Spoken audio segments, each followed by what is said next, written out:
Today we will discuss the summary of cell structure and functions. Chapter 8 का हम लोग आज समरी देखेंगे। हम लोग जस्ट प्रीवियस वीडियो में हम लोगों ने पूरा चैप्टर को स्टडी किया, डायग्राम्स को देखा, सेल क्या है जाना, सेल के अंदर क्या क्या है कंपोनेंट्स और उसके अंदर क्या क्या पार्ट्स है उसको भी हम लोग देखा, और एनिमल सेल और प्लांट सेल में हम लोग डिफरेंस बिटवीन भी देखें, और वो बहुत ही इम्पॉर्टेंट है एग्ज़ाम पॉइंट ऑफ व्यू से। तो सेल मेम्ब्रेन हम लोग देखें, साइटोप्लाज्म हम लोग देखें, न्यूक्लियस देखें, न्यूक्लियर मेम्ब्रेन देखें, सेल मेम्ब्रेन देखें, सेल वॉल देखें, जीन देखें, क्रोमोसोम देखें। तो हम लोग अभी स्टार्ट करते हैं समरी को, इस चैप्टर का समरी को। प्रीवियस वीडियो में आप लोग वीडियो अगर नहीं देखे हैं तो प्रीवियस वीडियो में पूरा चैप्टर आप देख सकते हैं, डिटेल स्टडी। हम लोग अभी समरी को देखेंगे जो एग्ज़ाम पॉइंट ऑफ व्यू से बहुत इंपॉर्टेंट होगा रिवाइज़ करने के लिए।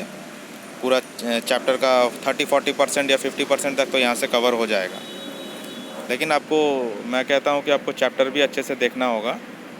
तो आप चैप्टर देखें, उसके बाद ये देखें एग्ज़ाम के टाइम में रिवाइज़ करने के लिए, तो बहुत अच्छा होगा। तो फर्स्ट में हम लोग देखते हैं क्या दिया है समरी में। All organisms are made up of smaller parts called organs. सारे ऑर्गेनिजम्स, सारे लिविंग ऑर्गेनिजम्स जो है वो सबसे स्मॉलर पार्ट्स से बनते हैं, स्मॉलर पार्ट्स से मिलकर के बनते हैं, और उस स्मॉलर पार्ट्स को ही सेल बोला जाता है। Organs are made up of still smaller parts.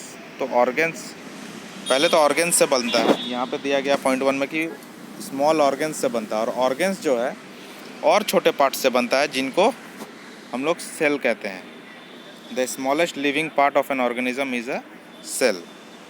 हमारे बॉडी में जो सबसे छोटा पार्ट है, छोटा यूनिट है, जिसको फंडामेंटल यूनिट भी बोलते हैं, तो इसको हम लोग सेल बोलते हैं, जिससे हमारा पूरा बॉडी बना हुआ रहता है। जैसे बिल्डिंग को बनाने के लिए ब्रिक्स लगता है, फंडामेंटल यूनिट, वैसे बॉडी को बनाने के लिए सेल लगता है, और सेल से ऑर्गन बनता है, सेल से टिश्यूज़ बनता है, टिश्यूज़ से ऑर्गन बनता है, और ऑर्गन से हमारा बॉडी। देन थर्ड है cells were first observed in a cork by Robert Hooke, and Robert Hooke is the scientist who discovered cell। तो ये MCQ में भी पूछा जाएगा ही जाएगा। रॉबर्ट हुक जो है वो डिस्कवर किए थे सेल को। Then cells exhibit a variety of shapes and sizes. बहुत सारा शेप एंड साइजेस में पाया जाता है सेल्स।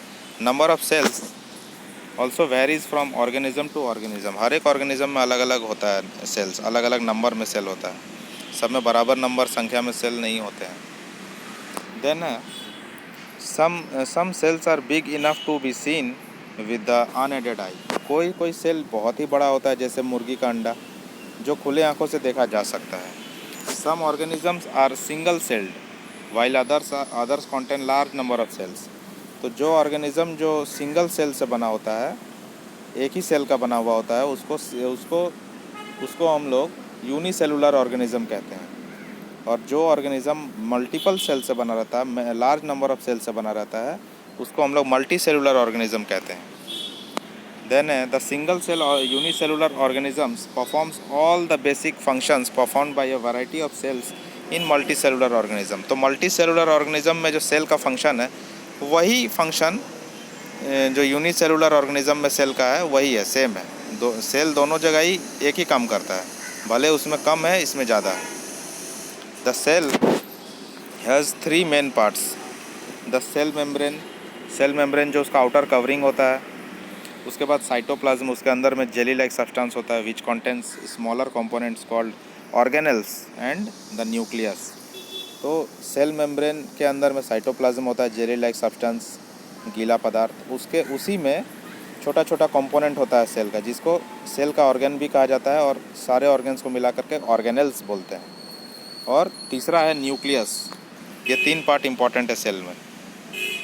और प्लांट सेल में मैंने बताया था, सेल मेम्ब्रेन के ऊपर भी एक मेम्ब्रेन होता है जिसको सेल वॉल बोला जाता है, कवरिंग होता है। मेम्ब्रेन का मतलब ही होता है कवरिंग, जो एनिमल सेल में सेल वॉल नहीं होता है और प्लांट सेल में होता है। प्लांट्स को स्पेशल प्रोटेक्शन देने के लिए, विंड से, एटमॉस्फेरिक टेम्परेचर से, ये सब से। देन है nucleus is separated from cytoplasm by a nuclear membrane.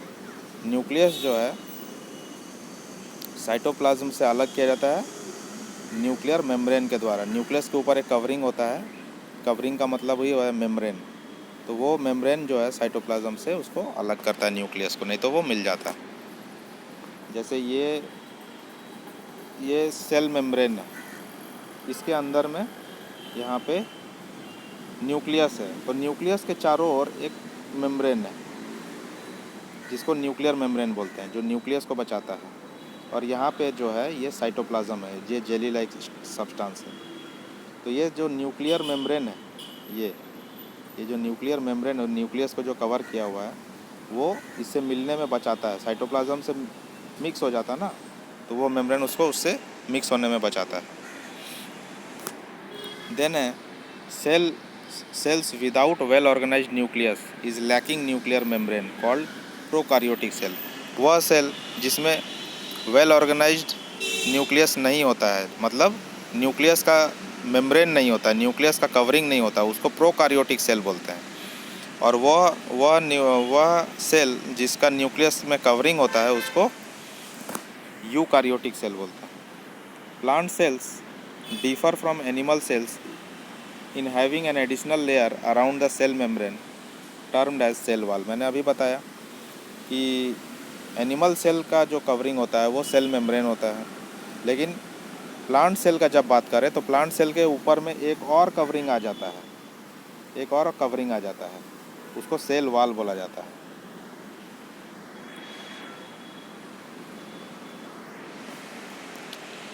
Then coloured bodies called plastids are found in plant cells only. और प्लास्टिड जो होता है वो प्लांट सेल में ही पाया जाता है। जैसे सेल वॉल प्लांट सेल में ही पाया जाता है, वैसे प्लास्टिड्स भी सेल वॉल में ही पाया जाता है, एनिमल प्लांट सेल में ही पाया जाता है।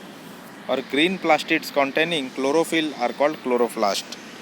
तो ग्रीन प्लास्टिड तो प्लांट सेल में पाया जाता है, और वह प्लास्टिड जो ग्रीन होता है और जिसके अंदर में क्लोरोफिल पाया जाता है उसको क्लोरोप्लास्ट बोलते हैं। ये भी इम्पॉर्टेंट है। Plant cell has a big central vacuole, unlike the number of small vacuoles in animal cell. Plant cell के अंदर में एक ही बड़ा वैक्यूल होता है, एक ही होगा लेकिन बड़ा होगा प्लांट सेल के अंदर में, और एनिमल सेल के अंदर में छोटा छोटा वैक्यूल होता है बहुत। तो ये समरी भी यहाँ पे ख़त्म होता है। और हम लोगों ने पूरा चैप्टर प्रीवियस वीडियो में कवर किया था। इस वीडियो में मैंने तो सिर्फ समरी बताया है रिवीजन पर्पस के लिए। तो आप लोगों को कोई भी इसमें डाउट हो सेल ऑर्गेनल्स के बारे में जानने के लिए, क्योंकि इस चैप्टर में सेल ऑर्गेनल्स को डिस्क्राइब करके नहीं दिया गया है, शायद वो नेक्स्ट क्लासेस में दिया जाएगा। और जो कुछ भी आपको डाउट हो इसमें से, तो वो आप लोग कमेंट करके मुझसे पूछिए, मैं आपको पूरा हेल्प करूँगा और इस चैप्टर का नोट्स भी दूँगा और उसे समझाऊँगा भी। तो वीडियो अगर अच्छा लगा हो तो उसको लाइक कीजिए, शेयर कीजिए और चैनल को सब्सक्राइब कीजिए और अपने दोस्तों तक पहुंचाइए, शेयर कीजिए ताकि सबको हेल्प हो सके। Thank you and have a nice day.